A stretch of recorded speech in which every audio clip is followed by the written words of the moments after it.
What talk about the landing in Arizona? Oh, yeah. Yeah, I think you were 2 weeks old or something like that. I mean, I think you were born like 3 weeks before that. No, maybe 4 weeks. But you were an infant and I was flying a support mission.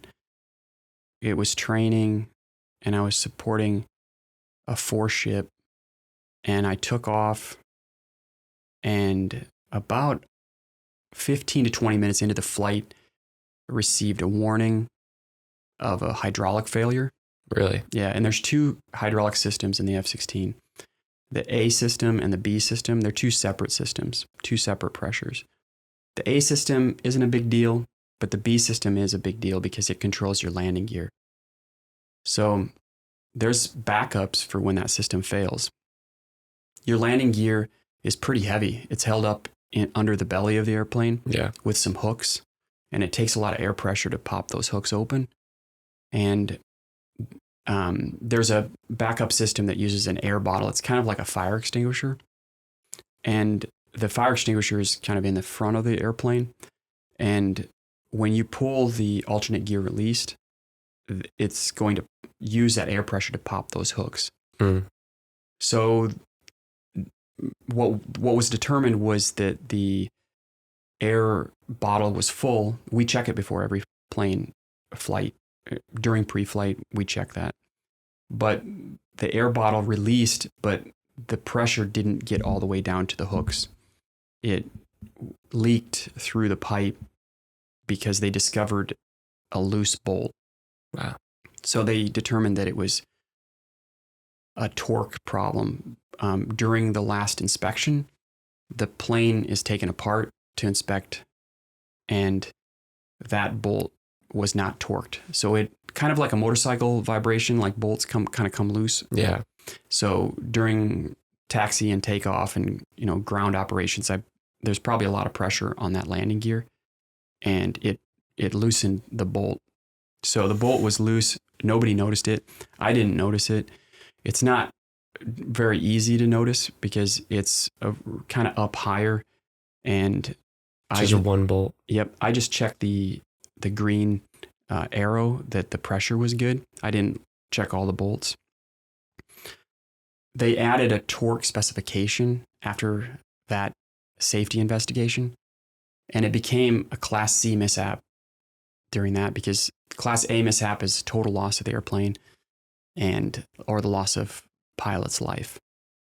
And Class B, at the time, Class B was over $100,000 of damage, and this was under $100,000 of damage. So yeah, that was something else. Yeah, I remember that really well too. Wait, so you said 20 minutes into the flight, you got a warning? Yeah, there was hydraulic pressure was zero. So the needle was at zero. And so I called to knock it off. What's that?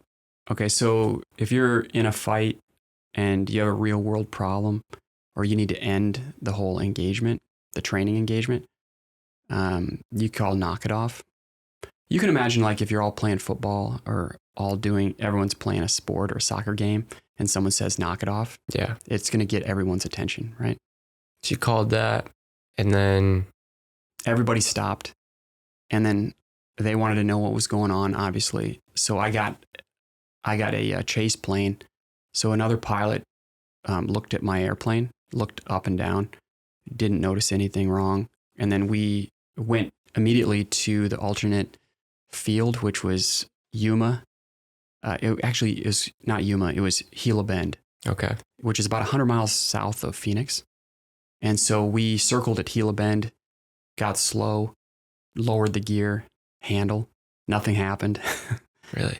Yeah. So gear handled down, gear didn't come down, right? Wow. Yeah. When that happened, there was an alternate gear release procedure. And so I proceeded to pull that lever. When I pulled that lever, still no gear. And that's when it went from a normal emergency to something we hadn't seen before. Mm-hmm. And I think that at that moment, that created, a pretty wild situation where nobody really knew what to do. It's not in the checklist. Yeah. It had happened during testing, like during experimental testing in the F-16 a long time ago in 1991 at MacDill Air Force Base, which MacDill doesn't exist anymore. So it happened before. It happened once before. I didn't know about any of this. I didn't know how to handle this emergency. It's not in the checklist. But fortunately, at that moment, we made a decision to climb to high altitude back home. And then in the meantime, we got on the phone with an engineer at Lockheed Martin. So the Lockheed Martin engineer, who at the time had a beeper out to eat, and he got a call that there was a pilot in trouble and airborne. They always have an engineer on call. Mm. And so he got on the phone with us, and they were able to conference him into our headset while I was flying. Really? Okay. Yeah. So we were in a holding pattern above Luke Air Force Base in Phoenix at probably 35 to 40,000 feet. We were up really high so that we could preserve gas. So I was trying to stay airborne as long as I could because we needed to come up with a game plan. So now time was against us, and I was trying to figure out a plan with this engineer. And this guy gave me a lot of confidence. I don't know his name. I never asked. Yeah. I'd love to say thank you. He did a lot to save my life that day. Yeah. And he talked me through it. I remember he said to me that someone had landed with my configuration, which is a centerline fuel tank. It looks like a kayak under the plane. It's about a 2,000 pound tube. It looks like a bomb. People think it's a bomb, but it's just a gas container. And it's made out of aluminum, and it has baffles inside. So there's different chambers, and water or fuel can flow between. Was that the immediate thought, though, is if you have to land it on that, it's going to blow up? Like, yeah, of course. Yeah. Yeah. Mm-hmm. Yeah, I didn't think too much about it because I knew someone had done it. As soon as he told me that it had been done before and that you should land on the centerline fuel tank, initially I thought that my biggest hazard risk was sliding sideways on the land and then flipping. Yeah. Going probably like 60 to 100 miles an hour and tumbling and getting smashed and then blowing up. Yeah. And not being able to control my, because I don't have wheels. Yeah. So I imagined myself sliding sideways and then rolling. And did he walk you through that process of like how to stop that? Not really. He just said, keep it straight. Okay. And so the procedure was fly as straight as you can. Thankfully, it was a nice day. It was, crosswinds weren't a factor. If it was heavy crosswinds, it would have been difficult. And he also, wanted to say that ejecting and doing the ejection sequence out in the desert was an option. So he gave you that option. Right. Yeah. Yeah. So, flying out over the desert and then and taking the plane up slowly. I mean, probably like trying to get it as slow as possible, 100 miles an hour, probably something like that, 100 knots, and ejecting, taking the parachute down was something I thought had a lot more opportunity for, fouling it up. Really? Yeah. I opted to slide it in on the runway. Rather than ejecting. Right. Rather than ejecting. Yeah. I don't know. What do you think you would have done? I mean, I don't even know, but definitely ejecting would be spooky. Yeah. Yeah, I mean, not many people have ejected, Mm-hmm. It's basically a rocket under your seat. Yeah. And the canopy pops open and you take a rocket up. Do you like that idea, or do you like sliding it on the centerline fuel tank? I'm not the pilot, so What do you think? sliding it probably. Yeah. But ejecting it'd be an intense moment, Mm-hmm. I'm curious though with Were there other higher commands that gave you your options? Like, I remember that, and I don't know if I told you this, but there was a wing commander, and I'm trying to think of his name. I want to say his name was Ward, last name Ward, but he told me that if I wanted to, I could eject. He just wanted me to know that I could eject if I needed to. Mm-hmm. I've had about 68 hours in the jet, 65 hours, something like that. And so I was pretty young, pretty early in the F-16 training. So he said, hey, if you need to eject, go ahead, do it. Which, I said something stupid like, yeah, well, I'm feeling lucky today. I think I said that, which is kind of like, sounds pretty dumb, right? Like that's what a 24-year-old would say. Right? Yeah. But I think I said something like that, which I thought about later, and it seems silly right now. But the sliding it in on the runway, I never really considered ejecting very much. I didn't like that idea. So I think I wanted to save the airplane too. That weighed on me. I wanted to be able to save it. And I remember when we came in to land, there's a warning when you're below 150 knots and below 10,000 feet, the plane thinks you don't have your gear down. It's kind of like a dummy warning. Oh, okay. It's like, hey, dummy, like lower the gear. Yeah. You know, and so it's like this beep, beep, beep, beep, beep, beep, beep, beep. So you have to land it with it. Yeah. So it's beeping and you have to concentrate even though there's this beep, beep, beep, beep, beep, beep, beep. You can cancel that warning, but it comes back. Really? Okay. Yeah. So you can cancel it for probably 20 seconds, I think. Maybe 30 seconds. I don't know. I had to memorize all these things, like all the release, all the gear warning horn.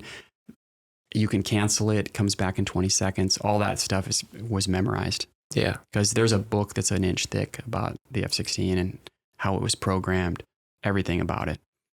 So I had all this memorized at the time, but I remember I kept canceling it when I was on the approach. Yeah. And the video is on YouTube. Yeah. But I had a chase plane you can see on the video. And the landing, though, I think that I want to say that I've never been more focused in my life. Mm-hmm. I've never taken a half court shot at the end of a game. Have you ever done a buzzer beater? Yeah. Okay. Yeah. You know how focused you are there? Yeah. Okay. I've never played basketball at anything higher than junior high level like you have. So I don't know what that's like, but you know how everything slows down and you're like really focused the last few seconds. That's how I would explain it. That's what it was for me. So everything seemed really slow, moving really slow, and I was able to keep it as straight as I could, which worked out really well. It slowed down really fast, I remember. Like it was like immediately putting the brakes on. There was no aero brake like you have on fighter planes.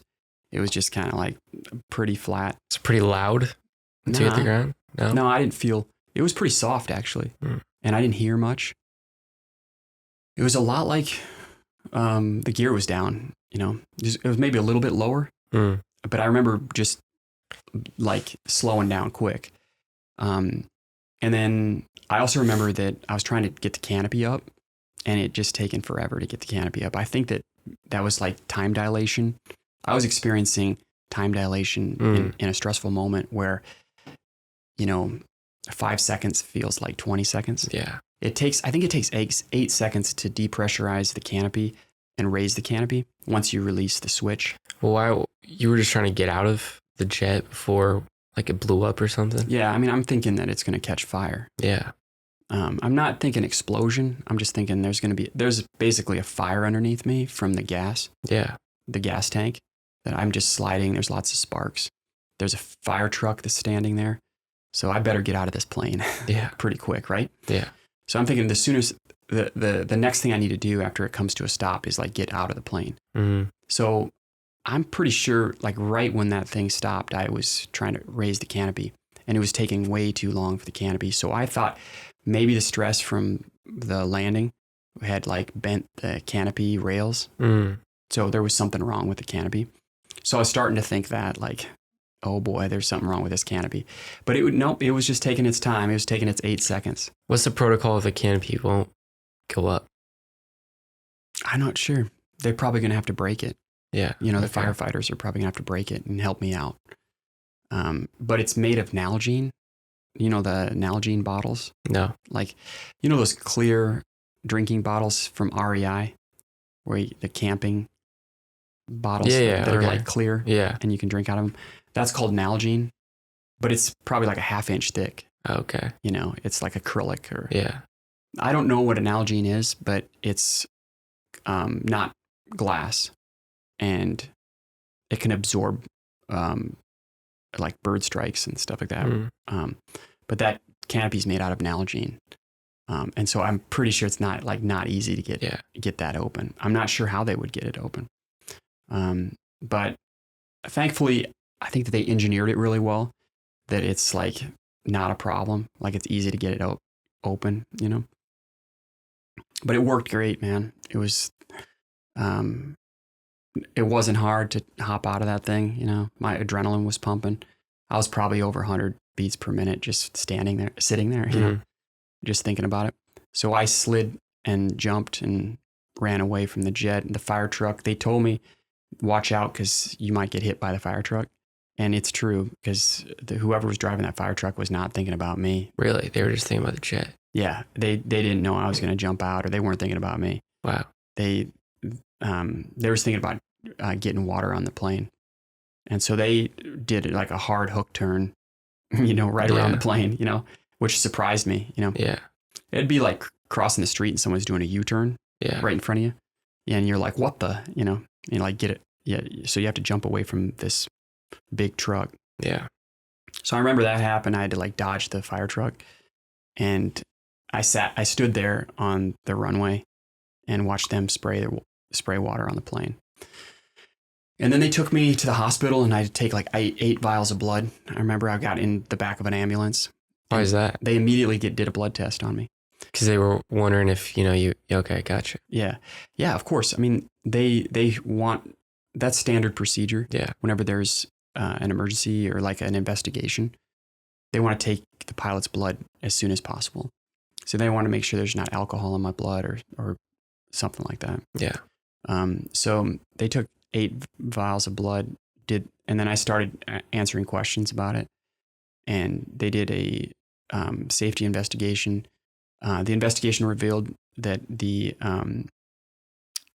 bolt was the cause of the alternate gear release handle not lowering. Were you kind of nervous at that point? It's on file. No, overall, there was so much positive from the whole thing right away that I wasn't nervous about the investigation. I felt pretty confident.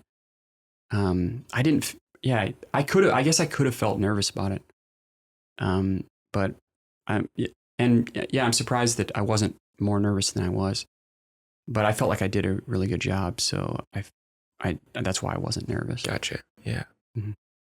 But it was a Class C mishap, and I won the Air Force Safety Award, the Air Force Education and Training Command, AETC. And every quarter they have a safety award. And it was, I think, the second quarter of 2004. And anyway, it's on the board. I've got the trophy in the office. Yeah. And then I got a letter from a general saying thank you. And the plane was up flying the next month. Really? Yeah, they basically took a flatbed truck, and they have some inflatable, something to inflate under the wings. And then they have hard points that they can get it jacked up, jack up the wings. So they lifted it on the back of a truck, took it to the hangar, and then were able to kind of suspend it in the air and look underneath it. And then they discovered that the bottle was empty, but then the bolt was loose. So they said that they replaced the bottle. The first thing they did was they replaced the bottle with a new bottle and tightened that bolt and tried it again, and it worked. So that's why they determined that the torque setting on that bolt had to be changed. So Have you heard about the that? tech order changed. Have you heard about that happening Like after you?